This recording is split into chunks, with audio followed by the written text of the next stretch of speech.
This is my gaming system, and it's really stupid. There's nothing wrong with the performance, it's a beast, but it draws over 500 watts from the wall while gaming. Which in winter is great, it's like a 2-for-1, you get a heater and a gaming system at the same time. But it's very much not winter right now. And at the moment, it feels like I'm gaming next to the surface of the sun. This thing has a considerable impact on the ambient temperature of my apartment while gaming, and that's just unacceptable. So in today's video, I'm gonna see if I can build a system with similar-ish performance that draws way less power. But first, today's video is sponsored by the monolithic Dark Power Pro 13, a power supply designed to outlive you. Which I guess, depending on your diet, may not mean much, but anyway. Honestly, the only thing you really need to know about the Dark Rock Pro 13 is that the switch on the back brings me to orgasm without fail. Oh! So if you're in the market for an heirloom power supply with huge amounts of future-proof connectors, braided cables, except for the PCIe 5 one, and a bunch of awesome accessories, check out the Dark Rock Pro 13 with the link in the video description.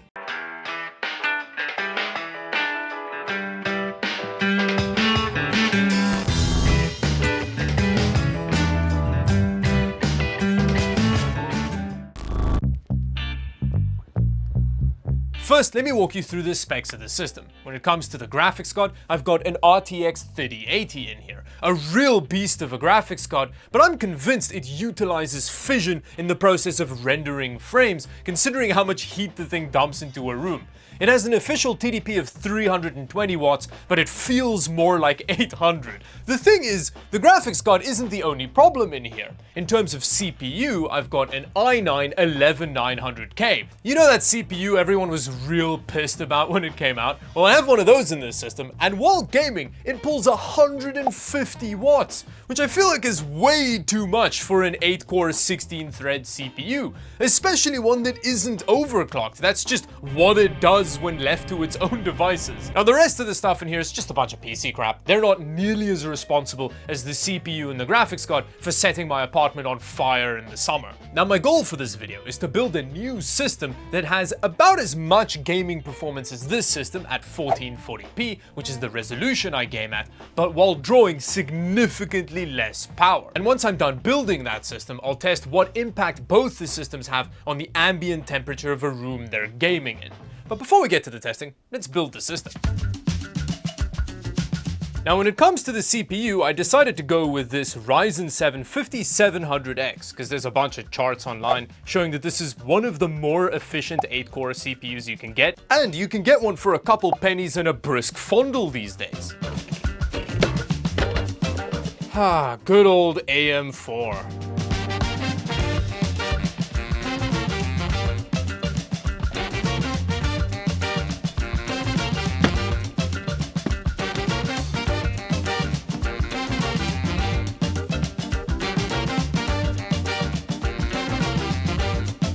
Now, as you could probably tell from the ITX motherboard, I am building an ITX system, but luckily the ITX case that I'm using supports a 240mm radiator, so I'm going to use this NZXT Kraken 240 that NZXT sent over a while ago.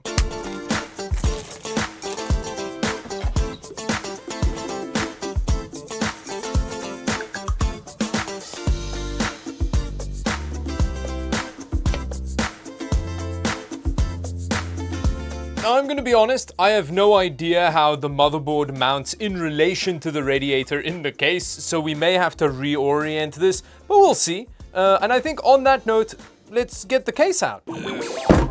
Now, I'm using a Meshalicious because, well, I've been using it as a light stand for the last year and a half, and I thought, yeah, I may as well.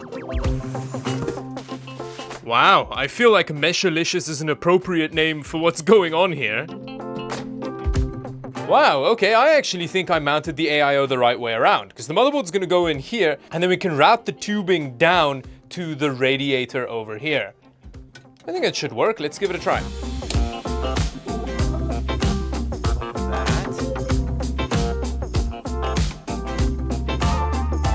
So I've done a test fit, and I'm pretty sure that our best bet is for the radiator to go in like this, and we just kind of need to squeeze tubing out the way for the power supply to go in. But luckily, this AIO tubing's quite flexible, so yeah, I think we'll be okay.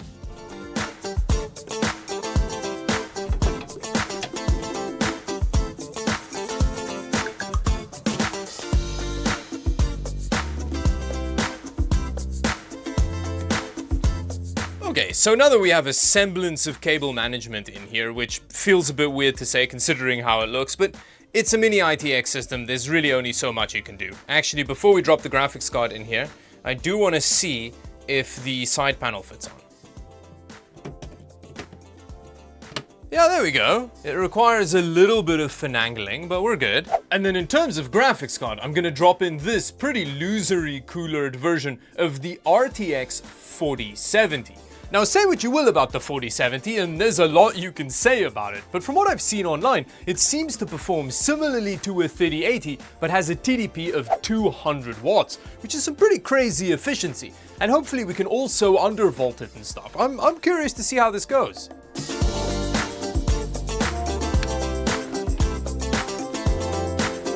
Now, as you can tell, the Meshify can support a whole lot more girth, and a bigger cooler would be better, but this is what I had lying around, because, you know, terrible Amazon pre-built and all that.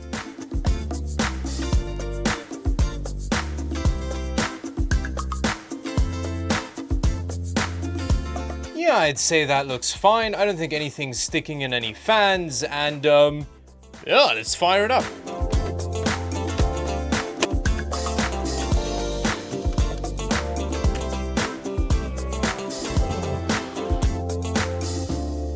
Well, it's way smaller, so that means it has to use less power, right?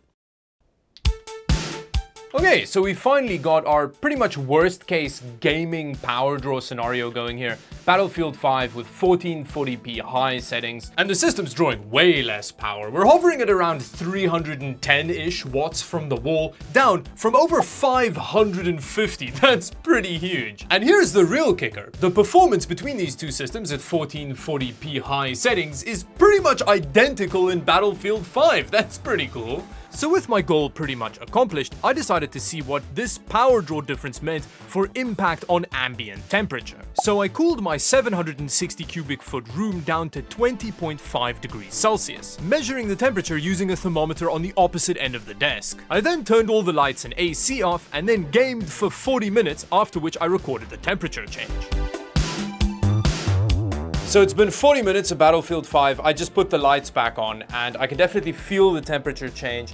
And as you can see here, we've gone up from 20.5 to 23 degrees Celsius. I then fired up the original system following the same procedure, and the results were fascinating. So it's been 40 minutes now with the toaster oven system, and we've hit 24.8 degrees Celsius, up from 20.5, and this just after 40 minutes! I then spent another 20 minutes benchmarking off and on, and the room hit 26 degrees Celsius. That's in just under an hour worth of gaming.